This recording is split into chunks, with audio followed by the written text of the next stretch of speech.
your friends are telling you, oh, this guy has red flags, and you sat there and you held that dude down. What is up, my loves, and welcome back to my channel. The purpose of today's video is just to sit down and vent and talk like sisters and just share my thoughts on different topics and things that's just going on in society, going on in my life, and going on in your lives. I have my boom chicka pop popcorn, of course, and my water, even though we will be spilling the tea today. So my first topic for today is just on like friends. I want to talk about the fact that you gotta understand that some of your friends literally hate you. As much as you want to salvage the friendship and have friends in your life, all of your friends are not your friends. Some of your friends are literally out to get you, telling your business. They love that because they can literally use it all against you. Everyone is not your friend, and it really is up to your discernment to really understand who is for you and who isn't for you. Transitioning to college was not difficult when it came to meeting friends because I was offered so many different opportunities to learn and grow with other new people. But really just not allowing everyone to be your friend is essential because everybody does not deserve to say that you're their friend. There are some people here that fake like they want to be my friend or that they like me, but in real life just really genuinely are disgusted by me and just for me existing. And I know people can oftentimes relate to that. Like, you will genuinely do absolutely nothing to somebody and they will genuinely just do not like you.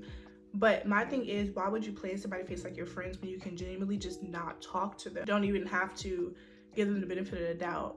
Like, some people don't even have to give me the benefit of the doubt when they do. And it's not like I've done anything to them. It's just they may be intimidated or threatened by something I may have going on that they don't. Or sometimes it could be looks. It could be the fact that you're vibing with people that don't really vibe with them. It could be a whole other, you could sit there for days and try to figure out why it is, but you never will. It's just some people just don't, and that is okay. Go about your business. And that is why I think it is so important not to share everything that you want to do, that you're excited to do with all these friends. Like, even if there are some people that you really do trust, you don't always have to share everything that you want to do that's going on, because the more you talk on things, I feel like today, the more you talk on things, it just does not happen or happen the way that you want it to happen. Obviously, things will always work out how God wants it to work out, but I feel like the more that we talk about it, plan it, tell everybody about it, it just does not live up to our expectations. And I feel like that's why it's important to just go with God's flow, kind of work on things in silence and just let the results speak for themselves. You don't have to always speak for the results that you want. This doesn't mean that you can't plan things or have goals, but those are personal to yourself. And just because you have a goal does not mean that it's always going to turn out the way that you want it to. Although you should work hard for the things that you really and truly want out of life, they will not always go as planned. And sometimes that can be a good thing, sometimes it could be a bad thing, but all in all, in the end, trust God. That's all I gotta say. I want to speak on the culture of dating today, or dating culture, or whatever you want to call it. I want some of you guys to really do understand that there are still good guys out here. There are still people that check off all the boxes on your standards list. I feel like a lot of people today are settling. I know for me, there's been times where I thought, okay, maybe I'm gonna settle with him because he has majority of things on my list. Maybe he's lacking in this area, but it's okay, I'm gonna fix him. That mentality is so dead. I promise, it's so dead. You cannot fix anyone. You are not God. You just can't fix people. You can't make people out to be people they are not. Granted, people can grow with you, but let's say you have a dude and he's a great job, he is just a nice person, and overall you think he's a really good guy, but he just genuinely have no desire in getting married, but he is fine dating you. He does want to have children, but he just does not want to marry you. You can't make him marry you. There are people who will in the end maybe change for a person and be like, oh, I think I actually am considering marrying her. That does not come from you forcing that person, saying, I want to get married, I'm going to get married. That comes from that man making that decision to change his mind on his perception of marriage. You cannot make somebody want to marry you. That's just like a genuine, like even a small example is you can't make people be the person that you want them to be. You have to let that person come to you and trust that God is going to send you a person that is just going to check off every box without you having to say anything. And even if there are, I mean, extremely minor things, like, okay, maybe they aren't the best communicators, but they try, that is not a reason to don't give a guy a chance. As long as they're putting in effort to change, I feel like that is okay. I know people as young as me and even people a little bit older feel like we only have one life. I need to hurry up and find my one. You are going to ruin yourself, ruin your self-love, ruin your peace and everything that you've built for yourself, all because you're trying to make someone be your person when they're not your person. I promise you will know when you find your person. Every relationship you get is not your best relationship. That's not your end all be all. You just gotta be patient, and I can't express this enough. Stay busy. I know people always be like, oh, work on yourself while you're single and just wait for like your person to come to you. And they never really say how, but I would definitely say keep busy and take time. All that energy that you pursue and put into a relationship, put that time into something for you. Put that time into something that genuinely makes you happy, because people look for these relationships to make them happy, and that is just not where you find your happiness. Relationships can only add to your happiness, make you happier than how much happy you already are, but a relationship cannot make you happy. And I feel like people are like, oh, I'm lonely, I'm sad, and those are feelings, but that is not who you are. You don't have to self-identify as I'm a lonely person. You may have feelings and waves of loneliness, but that is not who you are. That is just something that you are feeling. Stop looking for these qualities and these feelings in relationships, because in the end, those are gonna come through the guy that God is gonna be sending you. Another topic I wanted to talk about is social media relationships, because I feel like we spend so much time, especially as young behind people, looking at these relationships and being like, my man gotta do this, he gotta buy me this bag, he gotta give me this amount of money, he gotta do this, that, and that. But a lot of times we have to remember these people are like they're close to 30 years old. They're established, they have different things going on in our lives that we don't. And I feel like there's been times where there were pretty good guys in my life, and I would just put these over the top expectations on them when I'm still working on myself. I'm still working on being financially stable myself. So I feel like I'm really speaking to the younger generation, younger girls when I'm talking about this, that you can't expect these things that you see on social media. And half the times when they do be doing that on social media, a lot of it, although it looks real good, real cute, some of these relationships really do be suffering. They be really miserable, but they want to put it out that they're extremely happy when they really aren't. And you'll see months down the line, doesn't matter how much money they spent on them, what they can do for you. Sometimes the guys are just not good guys, but they will front for social media, and the relationship would just be like a social media relationship. So it's not even really real and authentic. So as much as you want and long for those type of relationships, first of all, that comes with maturity, aging, being more established, and also just understanding that all the time what you see is not real. Social media is literally a fake. It's a literal simulation. Anything that you see on there, just assume it is not real. Granted, you may say in the future, I really want my husband to spoil me, and that is completely okay, because you deserve to be spoiled like the queen you are. However, when you're young and in college, like I know for me, let's say you're dating in college, or you're in high school, or you're dating in high school, you can't always expect to have those type of relationships just at first, because many successful marriages have come from two people being young, grinding together, and eventually the man can just give her everything that she's always wanted. But really do understand that you both are working on yourself, working on your career, and they can spoil you in so many other ways than $500 bags. Like, they can spoil you with love, attention, time, dates, smaller gifts, flowers, just really things that don't cost a bag, but it could mean so much more than you think, than any physical thing could cost. Because at the end of the day, a man can buy $2,000 or $3,000 bags for their girl, but they will still go and cheat. They will still go and be talking to another woman. That does not mean anything. It really doesn't. The next thing I want to talk about is taking so much more control over the things that you can control in your life. I know that oftentimes when it comes to relationships and friendships and family ships, whatever you want to call it, that are not serving you, we often feel like we are stuck in that. We don't want to have to deal with the aftermath. We don't want to have to deal with the feelings of a loss. But I feel like the more that you practice removing things and people out of your life that are no longer serving you, the more easier it gets. The more you'll understand that I do not have to put up with this. Like, and this way hits home for me so much, because there's been so many different people in my life who I just feel like friends and like relationships and things like that, who are just no longer serving me. And you get so comfortable with these people, the negative things that they're bringing you, that you feel like you just can't leave. You don't want to change. I know my biggest thing was like, oh, everybody knows that that's my dude. Everybody knows that that's my friend. What are they gonna think when we start being friends? Oh my gosh, what's gonna happen? You don't have to explain this. You don't have to explain anything to anybody.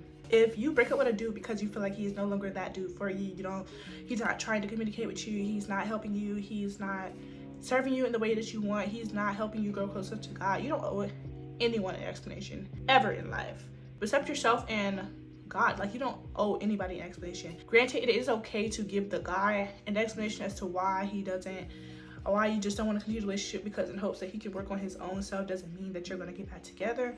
In the end, you don't owe anybody a reason as to why you stopped doing X, Y, and Z in your life. Like, oh my goodness. Like, I can't believe I used to be stuck with different individuals because I didn't want to look stupid. And that also had to do with you defending your relationship. Like, when your friends are telling you, oh, this guy has red flags, and you sat there and you held that dude down, or you sat there and you defended his name. I know it's kind of embarrassing when you end up leaving him, because like, dang, your friends may feel like, oh, I told you so. And if they're your friends, they won't rub that in your face. We all know we're girls. As girls, we love a lot harder, and sometimes when we really feel somebody, the bad qualities in them can be very blind to us, and they could be telling them us who they are right in their face through their actions, and we will completely ignore it because we want it to work. Your friends could be telling you that. Sometimes when you have good friends, listen to those good friends. I ain't talking about the little fake ones that just try to be your business, because they probably want you to do it at the end of the day. I'm talking about those good friends, your family, your sisters. Listen to them at the end of the day, because I know for me, I can see stuff in my really close friends relationships that they can't see, and it takes them longer times to see what I'm seeing. Like, I've seen this on first hand, like you telling your friend that this is happening and I think this is how I feel in the situation, when they ask you, when it's your business. I'm saying, like, sometimes you can see some stuff in other people's relationships that they can't see, and you're not excused from that. Your friends can do the same. So, just don't be stupid. At the end of the day, we all have been stupid at some point. Not stupid, but make really odd decisions, wrong decisions, and at the end of the day, they're gonna happen. We live and we learn. But the more you practice discernment and figuring out who's for you, who is not for you, what I'm gonna take, what I'm not gonna take, the easier it will be to cut these people off. Next, I'm gonna talk about dating in high school and college versus like the real world. Not really the real world, but like real adulthood. I know in high school, it is not common that those relationships last whatsoever. I can't even really count on a hand how many relationships actually lasted from high school. And I'm not saying that to say that your relationship can't. I'm just saying, if you feel like after high school you're gonna have a hard time dating, that is just really not the case. Many of those relationships end after graduation. You can always end up finding someone that is for you outside of school. Now in high school, I know, like, I really could have been just perfectly fine without dating in high school. Honestly, I did want to get the experience and just learn different guys, learn what I like, what I don't like. So I took like one relationship kind of serious, but at the end of the day, you don't have to be so serious with these guys in high school. They literally don't even know themselves. Men don't really even mature for real until like they're really, really early 20s. Women are way more mature a lot earlier on. So putting so much energy into trying to make a relationship your end all be all, it's not necessary. Like, really just go with the flow of the relationship. Just be genuine, authentic, and if it lasts, it lasts. If it doesn't, it doesn't. Again, there are so many other men out there, like, everywhere. But as for like college, it's a bit different, because I feel like literally everyone here are just like male thoughts. It's kind of hard to date in college. I know, especially with schools who have like D9 frats and like HBCUs and stuff like that. Like, first of all, the stigma on them is that they're all thoughts, and I can account for most of them. They kind of are. I wouldn't let that deter you from getting to know someone for yourself. You don't have to run away from love in college. I wouldn't say make it your main focus, but if you just have a genuine connection with somebody, I would say go for it, but don't put too much energy into too many guys, because you don't really be knowing nobody's true intentions. In the end, a guy could be so smooth, so cute, and you think, oh my goodness, he is so handsome, I have to make this work, I gotta pursue him. And that's how you start really pursuing a dude, and you don't even realize it is falling for the physical aspects of them and not the non-physical actions, such as how they make you feel emotionally. If you guys even are truly have any similar things, a lot of times those things we start not caring as much about the fundamentals of relationships just because we are so attracted to this person. But like, can you call that person like your best friend? Can you trust that person with your life? Like, and obviously it could always be too early to even tell all of that, but don't skip the fundamentals. Really get to know people. And I feel like the longer you stay in the friendship stage with a guy, the longer you can catch red flags before you even tie yourself down to that person. And I know a lot of times we be like getting like jealous over men that are not even our boyfriends. And I feel like that's something that we all as a women's society need to stop doing that. We be getting so flustered, irritated, on edge about these men that are not even our boyfriends for real. Like, are not even close to your boyfriend. Like, y'all might have had a few interactions, or y'all may talk, maybe the talking stage. There's a difference in the talking stages. There's like the early on talking stages where you're just genuinely friends, trying to feel a person out, see how they are, learn them. Then there's a talking stage where you know you're kind of exclusive and you're about to be in a relationship. So I can understand if you get a little bit, feel a little bit type of way about some of the stuff they do when you're in that exclusive talking stage. But if you are just early on getting to know them, don't be jealous of what they got going on. And if you do feel some type of way about it, if that is just genuinely not your dude, that is not your place to really comment. Because one thing I know dudes really hate, but will run a dude away, is like the nagging, complaining, and trying to control them too early on. That'll make a dude run so far away from you. That is not to say you have to put up with anything that they're doing, but at the end of the day, that is not your man. Next is going to be self-love tips, how to learn to start loving yourself, how to learn to be a better you after a relationship or just a period that you were just in a funk or a period of loss. First things first is, I would say, detox from a lot of things. Detox from social media, detox from bad foods, detox from the people, detox from bad music. Literally take a step back and detox. It's really hard to work on yourself and become a better version of you when you have a lot of things polluting your mind, when you're not in really a clear mind and really not in tune with yourself. It's going to be really hard to work on you. And while you're detoxing, I would say talk to God more. Growing your relationship with God is so essential to learning more about you, because at the end of the day, He created you, He created your identity, and the best way to understand yourself, learn to love yourself, and learn who you are is through talking to Him, reading His word, reading the things that He says about you. And that is like one of my first initial steps when I'm wanting to know. Just learn the things that He says about you. Like, we know He said you're beautifully and wonderfully made. Work on really believing that, really understanding that you are beautifully and wonderfully made. Sometimes communication and relationships and friendships can be extremely draining, so take some time off from that. Work on being alone.